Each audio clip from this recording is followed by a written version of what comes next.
Coming up on Equal Justice. Well, ma'am. Security treated me like I was a stalker. Okay, They ma'am. come up to me like I didn't belong. Sorry. Okay, I'm trying to get certain facts from you, ma'am. If you do this one more time, I'm just going to get you kicked out the courtroom.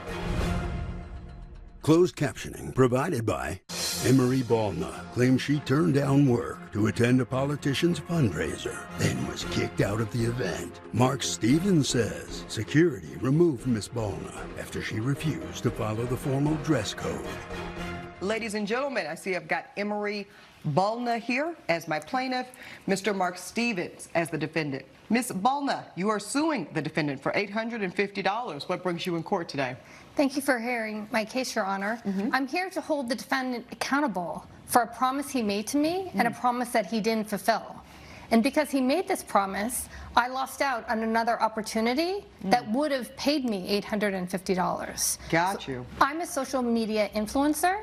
Okay, so enter Mr. Stevens. Who is he to you? So what happened is a friend had invited me to an event at a school where they were having a discussion regarding how do we transform our schools in California to make them more environmentally friendly. So I went to the event, and because I'm known for wearing the red beret, and I wear it everywhere I go, so people at the event, some of them recognize me. Sure. And the defendant saw me. He saw me there, and he saw that I was attracting a little bit of an audience.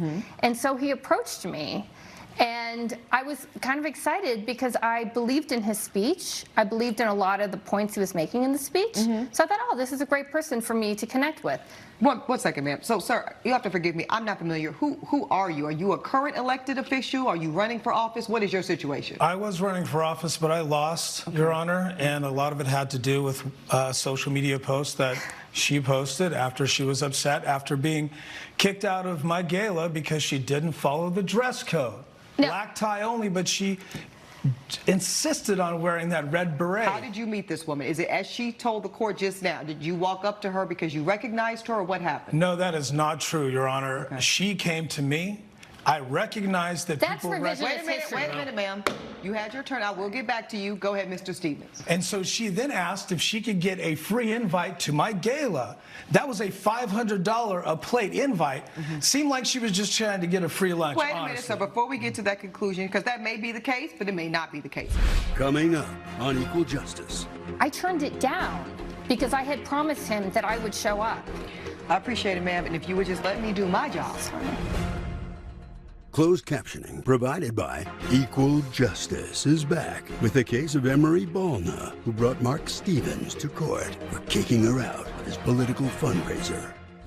He says, you can come to my gala. In exchange for that, you will interview me and share that on your social media with your 500,000 followers. Is that correct? That is correct. Now, ma'am, do you have any photos of what you looked like at the gala? I do have an evidence. So give your evidence folder, Okay. ma'am, to my bailiff so I can see. Thank you. Okay. But I was in a very simple, classic black dress.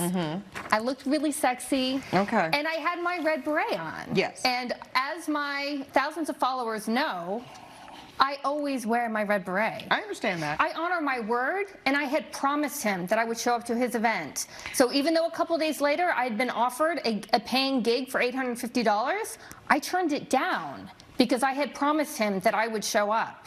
I appreciate it, ma'am, and if you would just let me do my job in my courtroom, I could better ascertain these facts. Okay. Okay, thank you. So this is where you're saying you forfeited the $850 gig. Correct. Okay, are you clear on this, Mr. Stevens? She is alleging that you cost her $850. Your Honor, yes. Okay. I agree with that. She's alleging. She's alleging. Okay. And tell me again, Mr. Stevens, why ultimately she wasn't let into the event? Well, she left, came back, said she would go in, took the beret off, hid the beret, goes in, pops it off, some secret beret thing, walking around, everyone sees it, security grabs her, she's gone. That's not my fault. $850, not on me. Okay, well, ma'am. Security treated me like I was a stalker. Okay, ma'am. They come up to me like I didn't belong. Sorry. Okay, I'm trying to get certain facts from you, ma'am. If you do this one more time, I'm just going to get you kicked out the courtroom. Is it true that you did remove the beret, your signature red beret, to gain entry to the gala? Until I could speak to Mark. Judge Ebony's verdict when Equal Justice returns. It's interesting because when I got on the bench and I was briefed on your case, I was expecting to rule against you because I thought that maybe your requirement of kicking her out based off of the beret was a bit too harsh. But sometimes this happens in my courtroom. I've got a party on the side of the case that is so irritating, so unwilling to listen to the facts as I try to be favorable to them in their position that I end up ruling against my own anticipated interest. But you were so disrespectful to my process that I'm actually ruling against you just on that alone. And I get to do that because it's my courtroom. Plaintiff's case is dismissed entirely. Ruling for the defendant. That's my ruling. All rise. Judge Ebony has ruled in favor of the defendant. The plaintiff's case is dismissed. I just hope you learn the importance of keeping your promise, keeping your word. I think responsibility starts from the top and ends with you. Okay, you've had your day in court. Please follow me. Ladies first.